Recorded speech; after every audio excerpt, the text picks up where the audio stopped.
नमस्कार। आज हम नए टॉपिक की शुरुआत करने वाले हैं। इस टॉपिक का नाम है लाभ और हानि। तो ये जो हमारा नया टॉपिक है ना, ये कुछ हद तक प्रतिशत से मिलता जुलता है। आइए इसको लिख लेते हैं।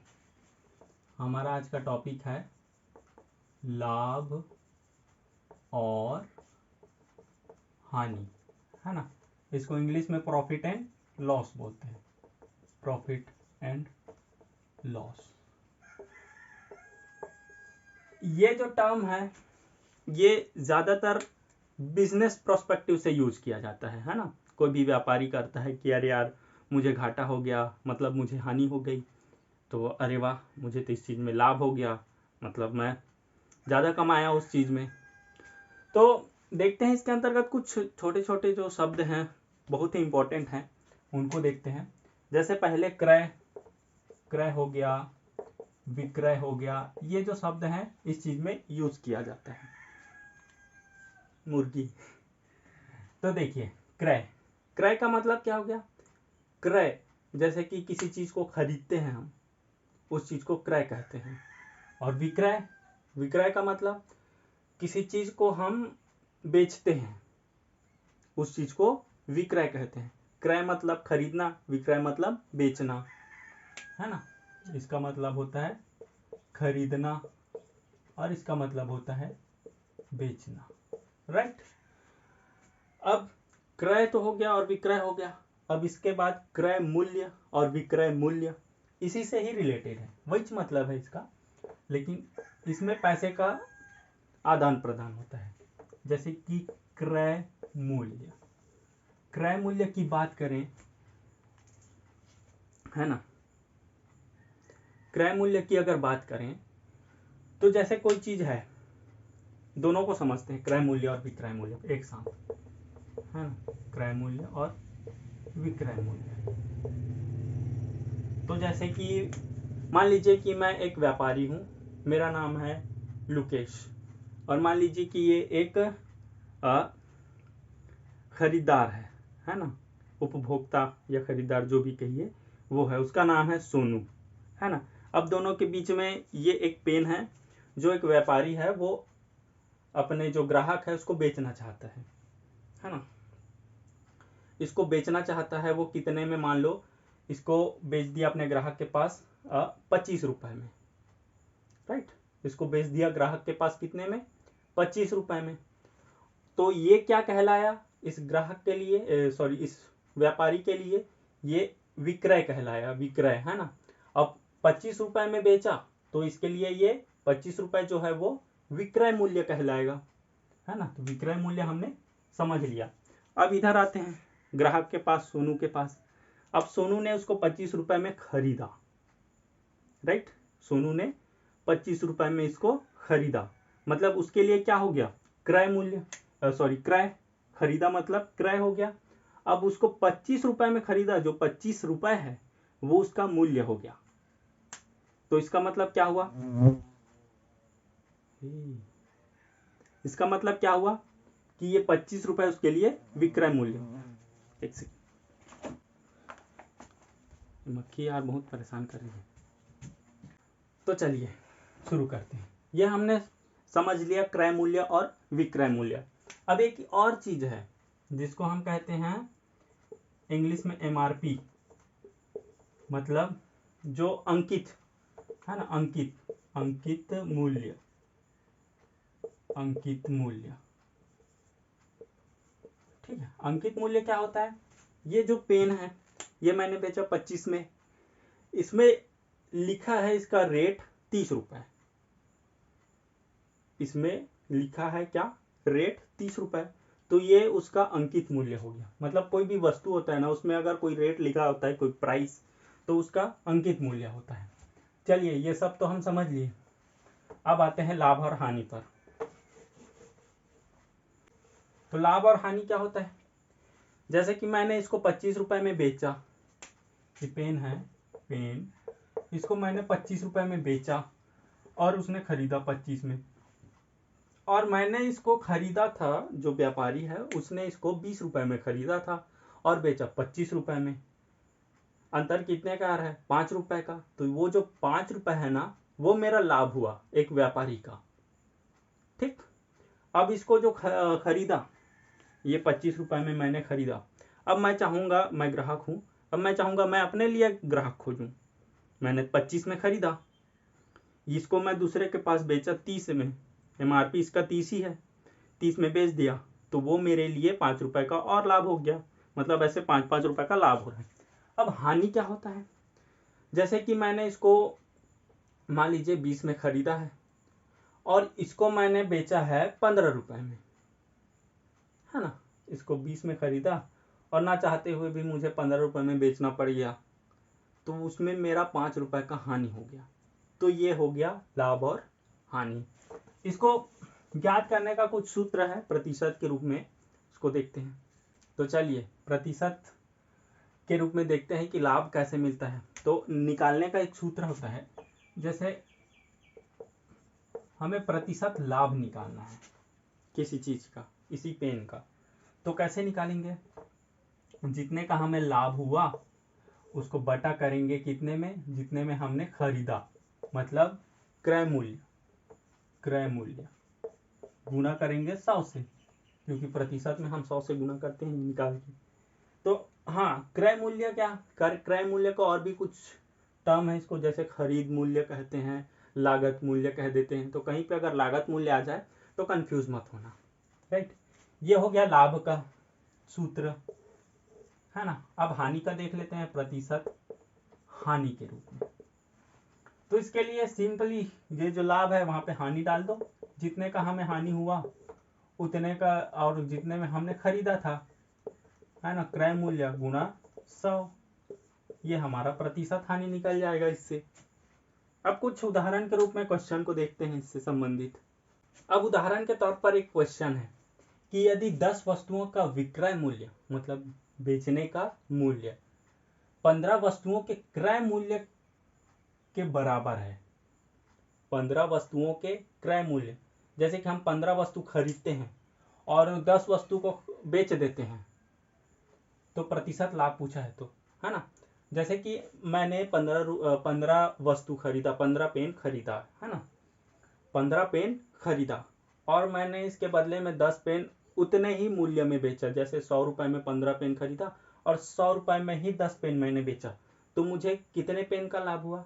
5 पेन का लाभ हो गया, है ना। 5 पेन का लाभ हो गया, कितने में? 10 में। 10 मैंने बेचा ना भाई, 5 पेन का इसमें लाभ हुआ। ठीक है, समझिए बात को। क्या बोला है कि यदि 10 वस्तुओं का विक्रय मूल्य 15 वस्तुओं के क्रय मूल्य के बराबर है ना, तो 10 बेचा, 5 मैंने अपने पास रखा, है ना। तो ऐसे ही जितने भी बार मैं बेचूंगा, मतलब जितने बार मैं 15 पेन खरीदूंगा उतने बार मैं 10 पेन बेचूंगा, मेरे को 5-5 पेन का लाभ होगा, है ना, हर बार। तो इसी प्रकार इसका प्रतिशत के रूप में निकालना है तो 100 से गुना कर देना है। सिंपली इसको निकाल दो, ये कट गया, सॉरी यहाँ से नहीं कटता, यहाँ से कटा, मतलब इसका 50% हो गया, है ना। हमें कितने का लाभ हुआ? 50% का लाभ हुआ, राइट। आगे देखते हैं। अब आगे देखिए कि मान लीजिए ये पेन है, इस पेन की लागत मूल्य मुझे पड़ी 100 रुपए, है ना। इस पेन की लागत मूल्य मुझे पड़ी 100 रुपए और इसको मैं 40% के लाभ पर बेचना चाहता हूँ। इसको 40% के लाभ पर बेचना चाहता हूँ, तो मुझे कितने रुपए में बेचना होगा कि मुझे 40% का लाभ होगा? तो आइए क्वेश्चन को लिख लेते हैं कि एक पेन की लागत मूल्य मतलब बताया था क्रय मूल्य, है ना, रुपए 100 है, तो 40% के लाभ पर बेचने पर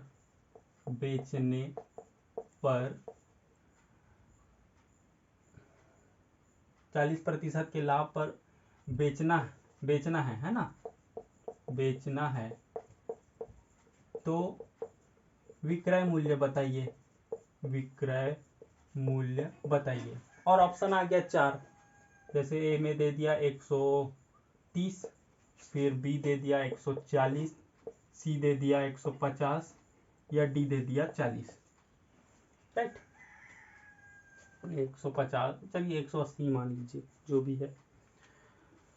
अब देखिए, एक पेन की लागत मूल्य है 100 रुपए, इस पेन की लागत मूल्य है 100 रुपए, मुझे 40% के लाभ पर बेचना है। तो हमें प्रतिशत लाभ का सूत्र तो पता है, क्या है सूत्र? जितने का लाभ हुआ है ना, बटे जितने का क्रय मूल्य है, क्रय मूल्य गुना 100, यही है हमारा सूत्र, राइट। हमें सिंपली मान रख देना है। तो लाभ हमें कितने का? 40 का। लाभ हमें कितने का? 40 का, मतलब 100% का मान दिया था उसमें, है ना। तो फिर 140 का निकालना है हमें। 40% का लाभ बोल रहा है, हानि बोलता तो 40 हम घटाते 100 में, तो लाभ बोला है तो 140 बटे क्रय मूल्य हमने 100 में खरीदा गुना 100, ये कटा ये, मतलब 140 रुपए में हम जब बेचेंगे तो हमें 40 रुपए का लाभ होगा। अब इसी चीज को समझिए, यहाँ पे हानि अगर आ गया, हानि, अच्छा ये लाभ वाले में बी हमारा सही होगा, राइट। अब मान लीजिए इसी में हानि का क्वेश्चन आ गया कि 40% की हानि में बेचना है हमें। कौन चाहेगा भाई, कौन सा व्यापारी चाहेगा कि हानि में बेचे? ऐसा कोई नहीं चाहेगा, है ना। लेकिन यहाँ पर देखिए क्वेश्चन के हिसाब से कि 40% की हानि पर बेचना है, तो हमें हानि को रखना है यहाँ पे। तो हानि हमें 100% में 40 का हानि, मतलब 40 माइनस कर दो तो 60, है ना। तो 60 बटे 100 गुना 100, मतलब अगर हम उसको 60 रुपए में बेचेंगे तो हमें 40 रुपए की हानि होगी, राइट। और देखते हैं, अब मान लीजिए कि एक शर्ट है, जैसे ये शर्ट है ना। इसकी लागत मूल्य है 600 रुपए, इसकी लागत मूल्य हमें पड़ी 600 रुपए, और उसमें हमें 20% की हानि हो जाती है, हानि होके बेचना है ना, हानि होके बेचना है। तो हमें उसका विक्रय मूल्य ज्ञात करना है, और ज्ञात करना हो विक्रय मूल्य, मतलब कितने में बेचना हो उसको ज्ञात करना हो, और कितने की हानि हुई ये भी पता करना हो। तो कैसे निकालेंगे? तो देखिए, क्वेश्चन है कि एक शर्ट की लागत मूल्य है, ये है रुपए 600 रुपए, है ना। ये एक शर्ट की लागत मूल्य 600 रुपए है, और इसमें प्रतिशत हानि 20% की है ना, 20% की हानि है। तो हमें दो चीजें इसका निकालना है, विक्रय मूल्य मतलब कितने में बेचा वो, और कितने की हानि हुई, हानि उसको बताना है, ज्ञात करना है ना। दो चीजें हमें ज्ञात करना है, क्यों? विक्रय मूल्य का, हानि। तो सबसे पहली बात विक्रय मूल्य निकाल लेते हैं। कैसे निकालेंगे? कितने का है हमारा था शर्ट? 600 रुपए का, राइट। 600 रुपए का हमारा शर्ट है, उस पर 20% की हानि हुई, मतलब 100, मान लीजिए 100% का मान है 600 रुपए, 20% की हानि मतलब 80% का मान, है ना। तो गुना 80, है ना, बटे 100, राइट। कितना हो जाए? काट देंगे इसको, ये कटाइए ये कटाइए, 8 6 48, मतलब 480 रुपए में अगर बेचेंगे हम, 480 रुपए में बेचेंगे, ये इसका विक्रय मूल्य हो गया, है ना, 20% की हानि का। अब उसका हानि कितने का हुआ, हानि कितने का हुआ, तो सिंपल इसको घटा देंगे तो भी आ जाएगा, है नहीं। 600 में अगर 480 को घटाएंगे तो कितने का हानि हुआ ये हमें पता चल जाएगा। अगर उसी को अगर इसी जैसे फॉर्मूला से निकालना है तो 600 गुना कितने का हानि हुआ, 20% का, 100 में काट दो, ये कटाइए ये कटाइए, 6 दूनी 12 मतलब 120 रुपए का हानि हुआ। इसको भी आप माइनस करोगे तो भी 120 ही आएगा, इतने का हानि हुआ। ये हो गया हमारा क्वेश्चन और ऑप्शन दे दिया रहेगा 4 ABCD करके। आइए अब कुछ यूपीएससी में क्वेश्चन पूछा गया है ना इस टॉपिक से, प्रतिशत और हानि से, सॉरी लाभ और हानि से, उनको देखते हैं। अब देखिए ये क्वेश्चन है 2020 का। मैं 2021 और 22 का अपने एक और जो प्लेलिस्ट है ना उसमें बताऊंगा। 2020 का बता चुका हूँ कई ठो, और 2022 का भी बताऊंगा, उसी में बताऊंगा, इसमें नहीं बताऊंगा। तो आप ये मत समझिएगा कि मैं अपडेट नहीं हूँ, राइट। तो आइए क्वेश्चन पर देखते हैं। क्वेश्चन है कि एक वस्तु पर एक दुकानदार एक ग्राहक को निम्न छूट के विकल्प देता है। कुछ छूट दिया है, 3 छूट दिया है उसने। पहले में कहता है कि 10% और 20% की क्रमिक छूट, मतलब पहले 10% की छूट दिया, उसके बाद 20% की, तदुपरांत 10% की सेवा कर का भुगतान करना है उसको, राइट। फिर सेकंड में बोला है कि 20% और 10% की क्रमिक छूट, तदुपरांत 10% की सेवा कर भुगतान। फिर तीसरा बोला है कि 10% की सेवा कर पहले देना है ना, पहले 10% की सेवा कर भुगतान करनी है, उसके उपरांत 20% और 10% की क्रमिक छूट। तो देखिए तीनों कंडीशन को देखते हैं। इसके बाद फिर दिया है ऑप्शन 4। अब इसको सॉल्व करते हैं। तो पहला जो कंडीशन है इसमें कहा है कि 10% में है ना, मतलब 100 गुना 10% की पहली छूट दी, मतलब 100 माइनस 10/100, राइट। उसके बाद 20% की छूट दी, मतलब 100 माइनस 20/100, और उसके बाद 10% की सेवा कर, मतलब 100 प्लस आएगा, है ना, क्योंकि इसको देना है, राइट। अब इसको सॉल्व करते हैं। देखिए 100 गुना ये हो गया 90/100 गुना ये हो गया 80, है ना, 100 में 20 गया तो 80, ये हो गया 100 गुना ये हो गया 110/100। सॉल्व कर देते हैं। ये कटा ये दोनों कटा, ये दोनों कटा, ये कटा, ये कटा, 8 निया 72, ये तो पूरा कट गया है ना, 8 निया 72, तो 72 गुना 11/10, राइट। मतलब ये कितना हो जाएगा 92, है ना, /10। अब इसको 10 जो दिया है हमारा उसको हटा देते हैं। अब जब हटाएंगे इसको तो 10 हमला लग जाएगा एक अंक के आगे, तो 79.2। ये हमारा पहला जो कंडीशन है उसमें इतना हमें इतने का मतलब पटाना है, समझ लीजिए, है ना, उस वस्तु की कीमत है, ठीक है। अब दूसरा कंडीशन देखिए, इसमें कहा है कि 20% की छूट। इसको हम एक जगह लिख लेते हैं, नहीं तो फिर जगह बचेगा क्या, थर्ड के लिए नहीं बचेगा। कितना निकला हमारा 79.2, राइट, 79.2, राइट। अब दूसरा को देखते हैं। दूसरा जो कंडीशन दिया है उसमें बोला है कि 20% और 10% की क्रमिक छूट, तदुपरांत 10% की सेवा कर का भुगतान, ठीक। तो पहले 100 गुना प्रतिशत के रूप में है इसलिए, तो 100 माइनस 20%,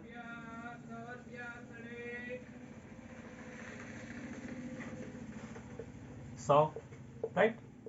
फिर 100 गुना कितने का छूट, 10% का, तो निकाल देंगे ऐसे।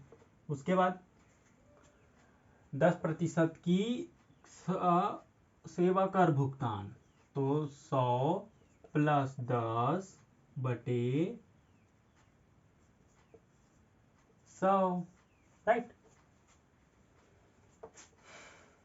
तो 100 गुना ये हो गया 80/100 गुना ये हो गया 90/100 गुना वो हो गया 110/100, ये कटा, ये कटा, ये दोनों कट गए, ये कटा, ये कटा। 8 9 72, 72 गुना 11 बटे 10, मतलब है ना 792 बटे 10, मतलब 79.2। इसका भी वही चाह रहा है वैल्यू, राइट। दोनों चीज़ों का जो दोनों हमारा जो दिया है ना उसका कंडीशन, वो दोनों का मान सेम आ रहा है 79.2। अब थर्ड का देख लीजिए। हाँ, अगर देखिए ऑप्शन जो दिया है इसके आधार पर अगर देखें, है ना, तो इस ऑप्शन को देखें तो दोनों बनाने के बाद अगर सेम सेम आ रहा है उसका वैल्यू, तो जाहिर सी बात है हमारा डी ही सही होगा। लेकिन अगर आपको पूरा ही सवाल मतलब बना के देखना ही है, इच्छा है आपकी, तो बना ही देते हैं। तो थर्ड, पहले 10% की सेवा कर, कोई दिक्कत नहीं, 100 गुना प्रतिशत में है तो 100 गुना 10% की सेवा कर, मतलब 10 जोड़ दो गुना 100 कर दो, उसके बाद गुना, फिर 20% की छूट, मतलब 100 माइनस 20 बटे 100 गुना 100 माइनस 10% की छूट, और ये 100, राइट। सॉल्व करेंगे इसको भी, तो 100 गुना ये हो गया कितना 110 बटे 100 गुना ये हो गया 80, है ना, बटे 100 गुना 90 बटे 100। काट दो, ये काटा, ये काटा, ये दो कट गया, ये और ये, ठीक है।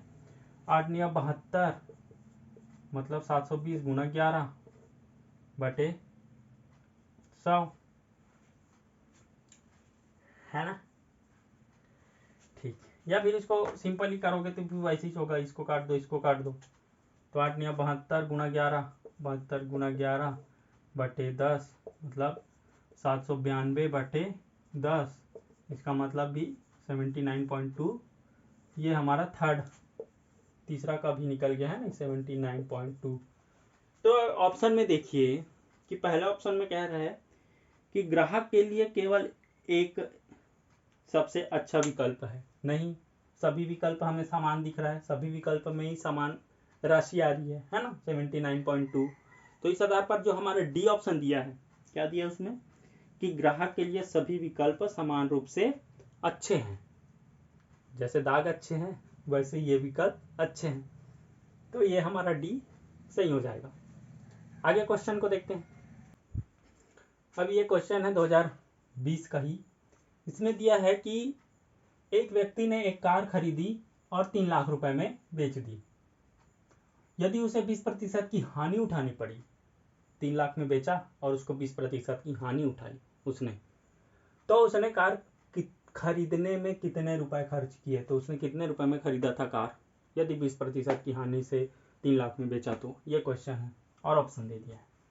तो हमें पता है कि मान लेते हैं कि वो जो 100% मतलब उसका एक्स है ना, 100% का मान एक्स है, मतलब ये जो एक्स है वो उस कार की राशि है समझ लीजिए, है ना। तो 100%, तो उसमें 20% की हानि, मतलब 100 में 20 घटाएंगे तो 80, तो उसको 80% में बेचा उसने, तो इसी 80% का मान 3 लाख दिया है, तो 3 लाख में बेचा उसने, ठीक है ना भाई, हाँ 3 लाख में बेचा उसने, 80% मतलब 80% के मान से गुना 100, ठीक, 20% की हानि हुई, मतलब सॉल्व कर देंगे, ये काटा ये सिंपली काटेंगे, 2 4 बार में जाएगा, ये 2 चौका 8, 2 5 6 10, ये 7 बार में, है ना, तो 28, 7 चौका 28, 2 बचा यहाँ गया तो 20, तो 5 बार में, फिर 1 2 3 0,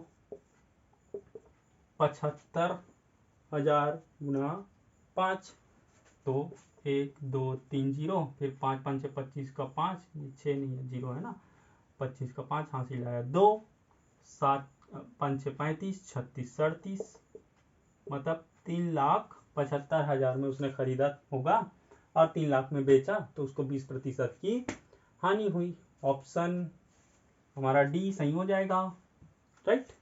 इसी प्रकार एक आध और देख लेते हैं। अब ये क्वेश्चन है 2019 का, है ना। इसमें दिया है कि राकेश के पास एक विशिष्ट कंपनी के मोबाइल हैंडसेट खरीदने के लिए धनराशि थी। 8 मोबाइल हैंडसेट खरीदने की धनराशि थी, लेकिन खुदरा व्यापारी ने उस खास हैंडसेट पर बहुत अच्छी छूट का प्रस्ताव दिया। खुदरा व्यापारी ने छूट दिया। राकेश अपने पास की धनराशि से 10 मोबाइल हैंडसेट खरीद सका।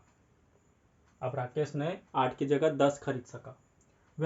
खुदरा व्यापारी द्वारा प्रस्तावित छूट कितनी थी, प्रतिशत के रूप में बताना है। दिया है प्रतिशत, जो 4 ऑप्शन है 15, 20, 25 और 30, राइट। अब आइए देखते हैं। राकेश एक विशिष्ट कंपनी का 8 मोबाइल हैंडसेट खरीद सकता था। मान लेते हैं कि एक मोबाइल फोन का कीमत है 100 रुपए, एक मोबाइल फोन का, लेकिन उसको खरीदना था 8 मोबाइल फोन खरीदने के पैसे हैं उसके पास, मतलब 800 रुपए हैं उसके पास। लेकिन खुदरा व्यापारी ने उस खास हैंडसेट पर बहुत अच्छी छूट प्रस्ताव दिया। राकेश अपने पास की धनराशि से 10 मोबाइल हैंडसेट खरीद सका। जो 800 रुपए हैं उसके पास, उससे उसने 10 हैंडसेट खरीदा, राइट। तो अब देखिए, 10 हैंडसेट खरीदने के लिए उसके पास होने कितने चाहिए थे, 1000 रुपए है, 800 रुपए, 10 खरीद सका। बताना क्या है हमें, खुदरा व्यापारी का प्रस्तावित छूट कितनी थी। तो हमें प्रतिशत के रूप में बताना है, तो छूट है ना, प्रतिशत छूट बराबर 1000 में खरीदना था, लेकिन 800 रुपए में खरीदा उसने, बटे 1000 गुना 100, क्योंकि प्रतिशत के रूप में बतानी है। अगर हमें उसका मूल्य बताना था तो उसको गुना 100 नहीं करते। अब देखिए, सॉल्व कर देते हैं, इसको हटा दीजिए, ये कटाइए, ये कटाइए, राइट। ये 1000 में 800 जब गया तो कितना बचा, 200 बटे 10, मतलब ये कटाइए तो 20%। हमारा ऑप्शन बी ये हमारा सही हो जाएगा। ऐसे ही लाभ और हानि की क्वेश्चन बन सकते हैं। ऐसे ही जुड़े रहिए मेरे साथ, और आगे भी हम नए टॉपिक को पकड़ेंगे और उसके साथ देखेंगे कि यूपीएससी में कैसे क्वेश्चन पूछा गया है और उसका कॉन्सेप्ट समझने की कोशिश करेंगे। तब तक के लिए जुड़े रहिए मेरे साथ। अभी के लिए धन्यवाद, शुक्रिया, बाय बाय।